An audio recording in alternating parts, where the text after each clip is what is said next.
Hey guys, how you doing? It's the Mustache Ride here, and I am bringing you a gameplay of Domination on the map Plaza.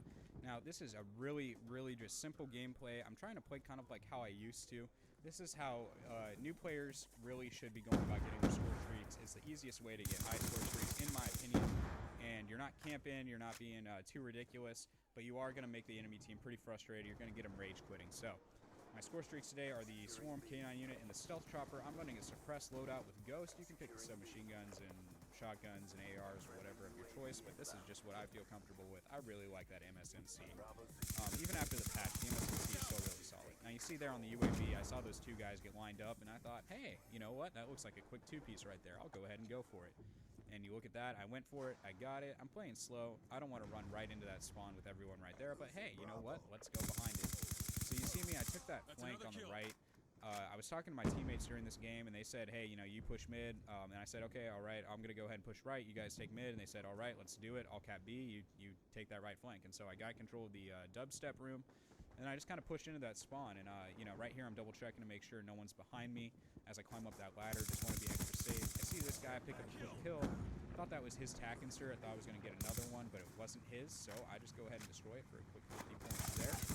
Now, I see this guy, I got a little lucky here. He didn't really know where he was aiming, and there's been a little bit of latency issues in this game, so I got just really lucky with that kill right there. And I was really thankful because I was a little scatterbrained at the time. So anyways, what I want to talk about, though, is that this is my first commentary.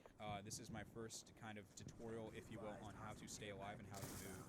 And so I just kind of wanted to show you guys how I like to do it, how I like to do it when I was learning how to play the game. It really worked for me, and this is what's been working for me, honestly. I don't like pushing these open areas like the Debo room. There's, you know, there's glass up above, so if the enemy has score streaks, they're going to go right through the roof. So I don't like to push this area. So you see me, I'm not there too quickly. I like to bounce out of it really fast. If I was going to hide inside anywhere, I would definitely pick the dubstep room or underneath the rooftop that you see me kind of working right here. I keep kind of coming back here. I'm not quite camping out, but I am just kind of patrolling and seeing if there's any easy kills I can get from here.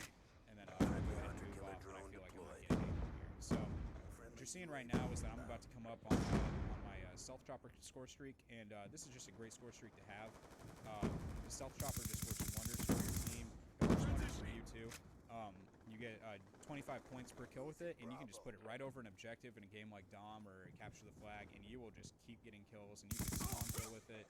You can do all kinds of great things with that Stealth Chopper, so I really recommend it. It's one of my most efficient score streaks for myself, which is why I'm using it here, because I feel like that Stealth Chopper is going to do a lot of work for me getting my dogs. So I think I wound up getting 7-8 kills from it, which is about 200 points. Mind you, I'm running hardline, so I got 20% off on my score streaks. This just made it that much easier. Add 200 points in the mix, and you know, I'm not too far away from getting my K9 unit. I'm not too far away from getting my Swarm right now. This game's looking really good, and I can kind of just see. I see this guy now. Really big thing happened right there. I didn't chase him because I think he's going to be prone and lying down in that room waiting for me to just run after him. I don't want to give him that. Now, I thought I might be able to follow him up there, but it turns out that he either left that building or he's still in there. I'm not going to deal with it. I'm not going to risk it. I don't want to have him camping me out. So I just go ahead and move on like it never happened. Now, you see these guys, I'm able to shoot them in the back because I'm hitting them from the backside of their spawn as they go hit that B flag. And this playstyle isn't just sitting here waiting for a big score streak. You really are helping your team play the objective by preventing the enemy from getting there. And that's the thing. There's some guys that you'll see on YouTube and stuff, they don't really play the objective. They just go for these 100-plus gameplays. And it's not that 100-plus gameplays don't help your team, but you'll see getting a 100-plus gameplay, a lot of the times they still lose their matches. And sometimes they don't show those on YouTube. Sometimes they do. Anyways, you see me kill this tack insert. I get a dog. And I'm really happy with my doggies. They're great to me. They find the enemy and they hunt them down wherever they are, and they're kind of difficult to kill. They move fast. So, not to be too crazy all over the place for you guys. This is my first commentary. If you like it, please drop me a like, drop a subscribe. There's going to be more coming, and I'm going to get better over time. This is just something I'm going to have to practice at. You see me here. I'm playing nice and conservative. This is getting towards the end of the round, and I really don't want to die. So I'm kind of camping out behind this desk, and this time I just want to make sure, hey, maybe I catch an enemy coming through, and I'll be able to kill him. I got a glimpse of that guy. He didn't quite see me, so I just go ahead and shoot him right in the back as he takes that flag, and now I am an assist away. I am 25 points away from that Swarm, and I am feeling great. So I know that I'm going to be able to pick up that swarm at the beginning of this round when I cap our neutral flag that we get right in the beginning. We have a nice 40-point lead on the enemy. It's looking really, really good. And I know that next round we're going to be able to start with some pretty drastic map control, and these guys are going to get really frustrated.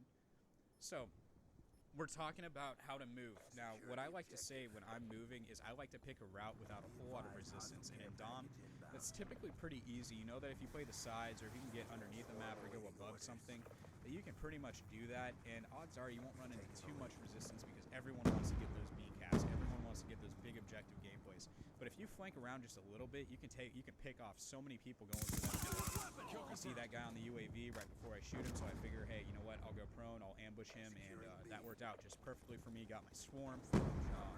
Won a pretty easy gunfight right there. Now you're gonna see me up here. I'm about to make a really big mistake. I catch a guy in my peripheral vision, and he totally didn't have the jump on me. I should have killed him, but I didn't pay attention. I jumped on that like an idiot, and I died.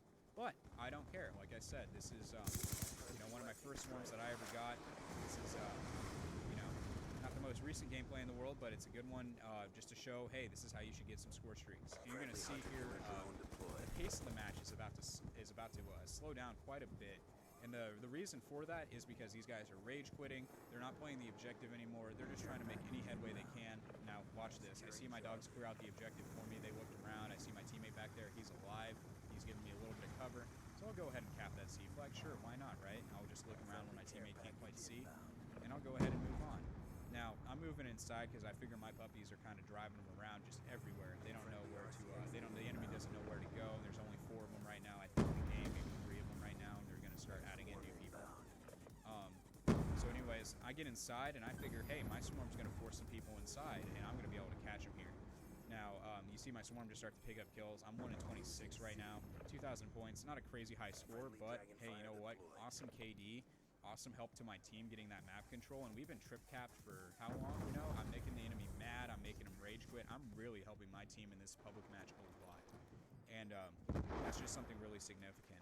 Now, if you're on the receiving end of this, what I would say is don't quit out, and I don't say that just so that guys that get these high-scoring score streaks, because I'm not the best player. I don't always get these. You know, I try for them, and you have to work for them really hard sometimes. Sometimes they're a little bit easier, but what I would say is don't quit out, but think about what the score streak is and think about how they're using it and what they're doing in the game. And if you really just kind of think about what the enemy strategy is when they call that score streak out, you can really apply a lot of pressure in a way that they weren't expecting. So say they knew that I was going to use that swarm and then just kind of cover the music area, the dance floor area.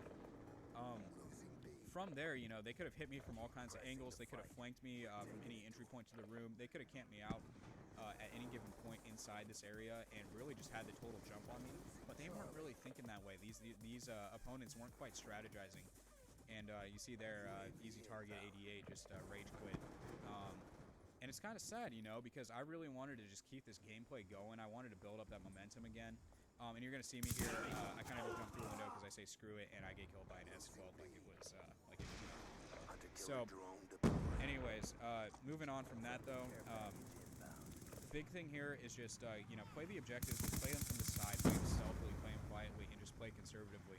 And you'll see right there, we smoked them, 280 score, so, 120 point lead. Didn't quite get the triple cap achievement, but you see me there, 33 and 2. I'm number 3 on my team, and that was because I wasn't playing the objective as hard. But I still got some caps. And anyways, I just thought I'd leave you guys with that gameplay. If you like it, drop a like. Please subscribe. This is Mustache Ride. I will see you guys later.